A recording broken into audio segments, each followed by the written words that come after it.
Seção 3ª. Do Superior Tribunal de Justiça. Art. 104. O Superior Tribunal de Justiça compõe-se de, no mínimo, 33 ministros. Parágrafo único. Os ministros do Superior Tribunal de Justiça serão nomeados pelo Presidente da República, dentre brasileiros com mais de 35 e menos de 70 anos de idade, de notável saber jurídico e reputação ilibada, depois de aprovada a escolha pela maioria absoluta do Senado Federal, sendo: inciso 1º, 1/3 dentre juízes dos tribunais regionais federais e 1/3 dentre desembargadores dos tribunais de justiça, indicados em lista tríplice elaborada pelo próprio tribunal. Inciso 2º, 1/3, em partes iguais, dentre advogados e membros do Ministério Público Federal, Estadual, do Distrito Federal e territórios, alternadamente, indicados na forma do artigo 94. Art. 105. Compete ao Superior Tribunal de Justiça. Inciso 1º, processar e julgar, originariamente. Alínea A. Nos crimes comuns, os governadores dos estados e do Distrito Federal, e nestes e nos de responsabilidade, os desembargadores dos tribunais de justiça dos estados e do Distrito Federal, os membros dos tribunais de contas dos estados e do Distrito Federal, os dos tribunais regionais federais, dos tribunais regionais eleitorais e do trabalho, os membros dos conselhos ou tribunais de contas dos municípios e os do Ministério Público da União que oficiem perante tribunais. Alínea B. Os mandados de segurança e os habeas data contra ato de ministro de Estado, dos comandantes da Marinha, do Exército e da Aeronáutica ou do próprio tribunal. Alínea C. Os habeas corpus, quando o coator ou paciente for qualquer das pessoas mencionadas na alínea A, ou quando o coator for tribunal sujeito à sua jurisdição, ministro de Estado ou comandante da Marinha, do Exército ou da Aeronáutica, ressalvada a competência da Justiça Eleitoral. Alínea D. Os conflitos de competência entre quaisquer tribunais, ressalvado o disposto no artigo 102, inciso 1º, alínea O, bem como entre tribunal e juízes a ele não vinculados e entre juízes vinculados a tribunais diversos. Alínea E. As revisões criminais e as ações rescisórias de seus julgados. Está gostando do vídeo? Inscreva-se no canal, ativa o sininho das notificações para receber os próximos vídeos, deixa o like e bons estudos. Alínea F. A reclamação para a preservação de sua competência e garantia da autoridade de suas decisões. Alínea G. Os conflitos de atribuições entre autoridades administrativas e judiciárias da União, ou entre autoridades judiciárias de um Estado e administrativas de outro ou do Distrito Federal, ou entre as deste da União. Alínea H. O mandado de injunção, quando a elaboração da norma regulamentadora for atribuição de órgão, entidade ou autoridade federal, da administração direta ou indireta, excetuados os casos de competência do Supremo Tribunal Federal e dos órgãos da Justiça Militar, da Justiça Eleitoral, da Justiça do Trabalho e da Justiça Federal. Alínea I. A homologação de sentenças estrangeiras e a concessão de exequatura às cartas rogatórias. Inciso 2º. Julgar, em recurso ordinário. Alínea. Os habeas corpus decididos em única ou última instância pelos tribunais regionais federais ou pelos tribunais dos estados, do Distrito Federal e territórios, quando a decisão for denegatória. Alínea B. Os mandados de segurança decididos em única instância pelos tribunais regionais federais ou pelos tribunais dos estados, do Distrito Federal e territórios, quando denegatória a decisão. Alínea C. As causas em que forem partes Estado estrangeiro ou organismo internacional, de um lado, e do outro, município ou pessoa residente ou domiciliada no país. Inciso 3º. Julgar, em recurso especial, as causas decididas, em única ou última instância, pelos tribunais regionais federais ou pelos tribunais dos estados, do Distrito Federal e territórios, quando a decisão recorrida. Alínea. Contrariar tratado ou lei federal, ou negares vigência. Alínea B. Julgar válido ato de governo local contestado em face de lei federal. C. Der a lei federal interpretação divergente da que lhe haja atribuído outro tribunal. Parágrafo único. Funcionarão junto ao Superior Tribunal de Justiça. Inciso 1º. A Escola Nacional de Formação e Aperfeiçoamento de Magistrados, cabendo-lhe, dentre outras funções, regulamentar os cursos oficiais para o ingresso e promoção na carreira. Inciso 2º.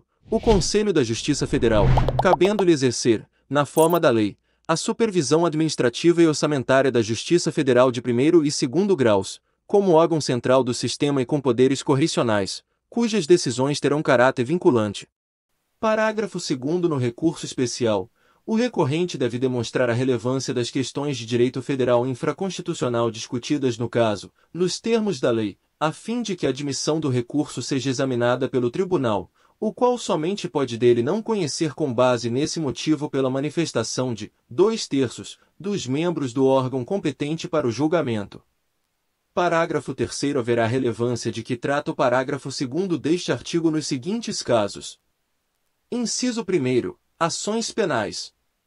Inciso 2º. Ações de improbidade administrativa. Inciso 3. Ações cujo valor da causa ultrapasse 500 salários mínimos. Inciso 4. Ações que possam gerar inelegibilidade. Inciso 5º. Hipóteses em que o acórdão recorrido contrariar jurisprudência dominante o Superior Tribunal de Justiça. Inciso 6º. Outras hipóteses previstas em lei. Seção 4ª. Dos Tribunais Regionais Federais e dos Juízes Federais. Art. 106. São órgãos da Justiça Federal. Inciso 1º. Os Tribunais Regionais Federais. Inciso 2º. Os Juízes Federais. Art. 107. Os Tribunais Regionais Federais compõem-se de, no mínimo, 7 juízes, recrutados, quando possível, na respectiva região e nomeados pelo Presidente da República dentre brasileiros com mais de 30 e menos de 70 anos de idade, sendo, inciso 1º, 1/5 dentre advogados com mais de 10 anos de efetiva atividade profissional e membros do Ministério Público Federal com mais de 10 anos de carreira. Inciso 2º, os demais, mediante promoção de juízes federais com mais de 5 anos de exercício, por antiguidade e merecimento, alternadamente. Parágrafo 1º. A lei disciplinará a remoção ou a permuta de juízes dos tribunais regionais federais e determinará sua jurisdição e sede. Atenção! Quer saber o segredo dos aprovados em concursos públicos? E-book gratuito. O segredo dos aprovados em concursos públicos. Clique no link na descrição do vídeo ou no primeiro comentário fixado. Parágrafo 2º. Os tribunais regionais federais instalarão a justiça itinerante, com a realização de audiências e demais funções da atividade jurisdicional, nos limites territoriais da respectiva jurisdição, servindo-se de equipamentos públicos e comunitários. Parágrafo 3º. Os tribunais regionais federais poderão funcionar descentralizadamente, constituindo câmaras regionais, a fim de assegurar o pleno acesso do jurisdicionado à justiça em todas as fases do processo. Art. 108. Compete aos tribunais regionais federais. Inciso 1º. Processar e julgar, originariamente.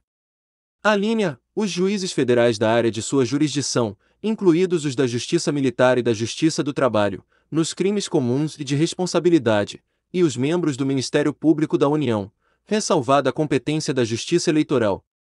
Alínea B. As revisões criminais e as ações rescisórias de julgados seus ou dos juízes federais da região. Alínea C. Os mandados de segurança e os habeas data contra ato do próprio tribunal ou de juiz federal. Alínea D. Os habeas corpus, quando a autoridade coatora for juiz federal. Alínea E. Os conflitos de competência entre juízes federais vinculados ao tribunal. Inciso 2º. Julgar, em grau de recurso, as causas decididas pelos juízes federais e pelos juízes estaduais no exercício da competência federal da área de sua jurisdição. Art. 109. Aos juízes federais compete processar e julgar. Inciso 1º. As causas em que a União, entidade autárquica ou empresa pública federal forem interessadas na condição de autoras, réis, assistentes ou oponentes, exceto as de falência, as de acidentes de trabalho e as sujeitas à Justiça Eleitoral e à Justiça do Trabalho. Inciso 2º. As causas entre Estado estrangeiro ou organismo internacional e município ou pessoa domiciliada ou residente no país. Inciso 3º. As causas fundadas em tratado ou contrato da União com Estado estrangeiro ou organismo internacional. Inciso 4º. Os crimes políticos e as infrações penais praticadas em detrimento de bens, serviços ou interesse da União ou de suas entidades autárquicas ou empresas públicas, excluídas as contravenções e ressalvada a competência da Justiça Militar e da Justiça Eleitoral. Inciso 5º. Os crimes previstos em tratado ou convenção internacional, quando, iniciada a execução no país, o resultado tenha ou devesse ter ocorrido no estrangeiro, ou reciprocamente. Inciso 5. As causas relativas a direitos humanos a que se refere o parágrafo 5º deste artigo. Inciso 6º. Os crimes contra a organização do trabalho, e nos casos determinados por lei, contra o sistema financeiro e a ordem econômico-financeira. Inciso 7º. Os habeas corpus, em matéria criminal de sua competência ou quando o constrangimento provier de autoridade cujos atos não estejam diretamente sujeitos a outra jurisdição. Inciso 8º. Os mandados de segurança e os habeas data contra ato de autoridade federal, excetuados os casos de competência dos tribunais federais. Inciso 9º. Os crimes cometidos a bordo de navios ou aeronaves, ressalvada a competência da Justiça Militar.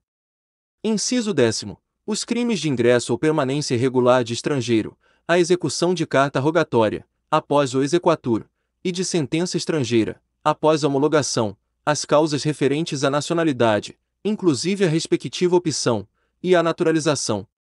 Inciso 11º. A disputa sobre direitos indígenas. Parágrafo 2º. As causas intentadas contra a União poderão ser aforadas na seção judiciária em que for domiciliado o autor, naquela onde houver ocorrido o ato ou fato que deu origem à demanda ou onde esteja situada a coisa, ou, ainda, no Distrito Federal. Parágrafo 3º. Lei poderá autorizar que as causas de competência da Justiça Federal em que forem parte instituição de previdência social e segurado possam ser processadas e julgadas na Justiça Estadual quando a comarca do domicílio do segurado não for sede de vara federal.